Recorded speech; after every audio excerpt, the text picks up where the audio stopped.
Hi, ich bin hier heute bei Rock am Ring mit Ben von Neck-Deep. Hello. Ben, this is your first time at Rock am Ring. How do you like it so far?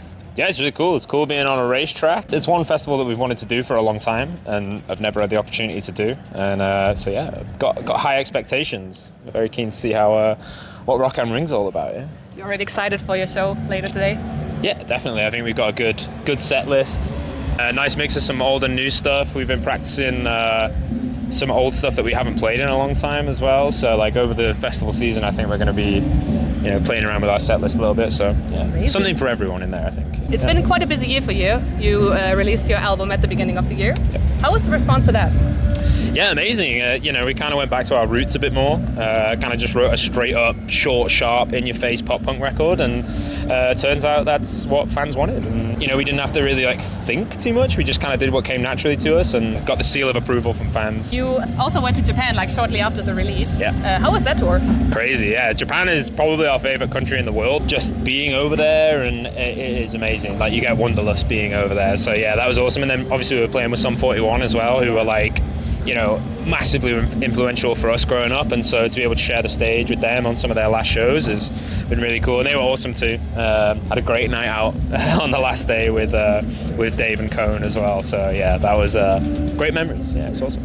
Very cool. How are Asian crowds maybe different from European crowds? The language barrier is definitely a thing in Asia, of course. It's less talking in between things, but I think they go super, super, super hard.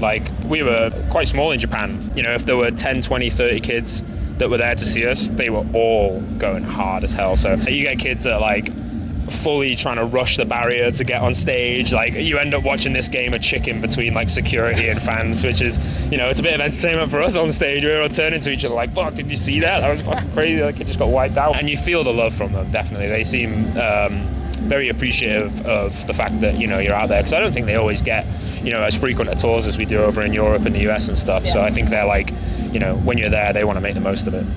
Nice. So right after that, you played your biggest show yet at Alley Pally in London. Yeah. How was that? Wild. Yeah, crazy. We went super hard with a lot of production stuff that we haven't really done before.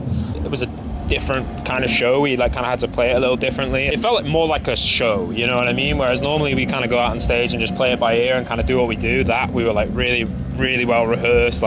We had all these crazy fire and pyro and everything. And so, yeah, it was crazy. And just to be playing to that amount of people, it was something that we'd been talking about for years. We wanted to do it before COVID, and then obviously that happened. So, had to delay for a little while, and to finally be able to do it and to sell it out and to be that's 10,000 people who love Neck-Deep was humbling. Yeah, I got off stage and had a little bit of imposter syndrome. So I was no way did we just do that. No way did this little band that started in Seb's bedroom just do that. It took me a while to get my head around. Yeah, it's crazy.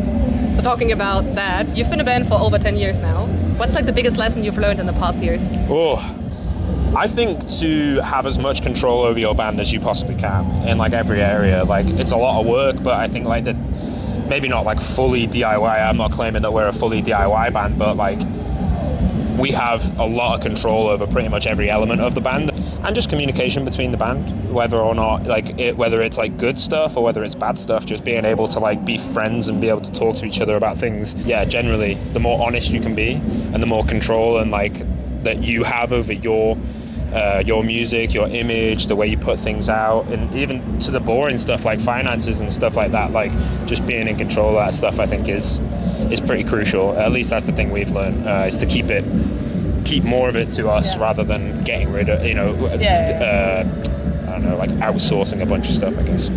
Yeah, I can imagine. Now in October, you're literally going back in time and performing Life's Not Out to Get You in full at Momo Young Festival. Yeah. How's that gonna be? Weird, to be honest. There's songs from that record that have been we've been playing in our set for 10 years pretty much. Gold Steps, Roots, Kalimar, stuff like that.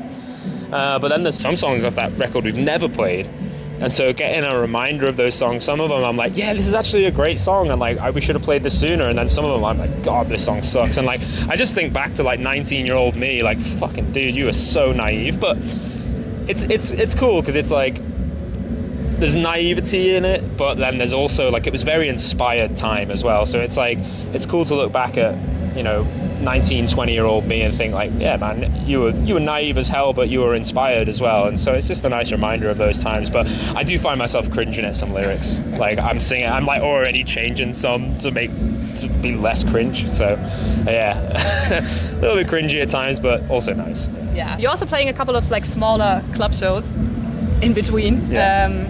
Which ones do you prefer? Like the big festival crowds or the smaller, more intimate ones? It's tough, really. It really depends on the crowd.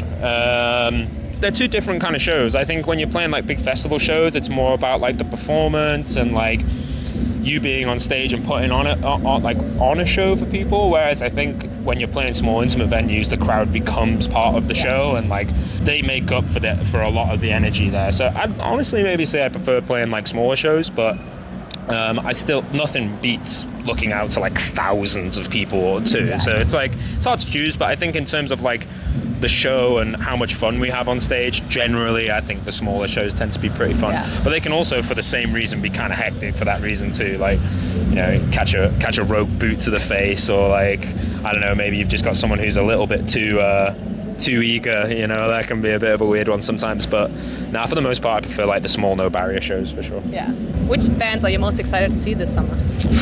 Ooh, I don't know. I think we missed Green Day a couple times. I would have been stoked. Yeah, we missed them today. And Green Day are playing American Idiot and Dookie in full. I know. I actually nearly saw the Green Day play Dookie in full on the 20th anniversary of it at Reading and Leeds. And I saw him play like the first 3 songs, and I was having the time of my life. And then my now wife was like, no, we've got to go and meet my friends at Skrillex. I was like, it's one thing I've like never forgiven her for, and now I'm missing it again now. How do you deal with being away from home for such long stretches of time? You just got to take every day as it comes, really. Yeah, just know that you're out here doing it because this is what we do. We have the best job in the world. Like, I shouldn't complain about being out here, and so it's just remind yourself that this is all it's all for the great good. I think my family have a good understanding of like kind of has to be done. You know what I mean? So I think a lot of that pressure's kind of been lifted off me, but just got to stay in touch, and just be present. Over the years, it definitely gets easier as time goes on, for sure. Yeah, I can imagine. There are more possibilities to like reach people nowadays. Yeah, exactly. Yeah, I can't imagine what it would have been like back in the day, but yeah, it's not too bad now. And yeah, like I said, my family are all very supportive and understanding, so I don't catch too much flack for it. But I have missed a lot of like important stuff when I've been on the road, and missed a bunch of like big life events and stuff like that, and it's kind of what it's the price you pay, I guess, for doing it. But yeah, it could be worse. Not complaining, just explaining. Yeah. Fair enough. Das ist alles, was wir heute haben. Ich bedanke mich bei dir. So long. Rock on. Yeah.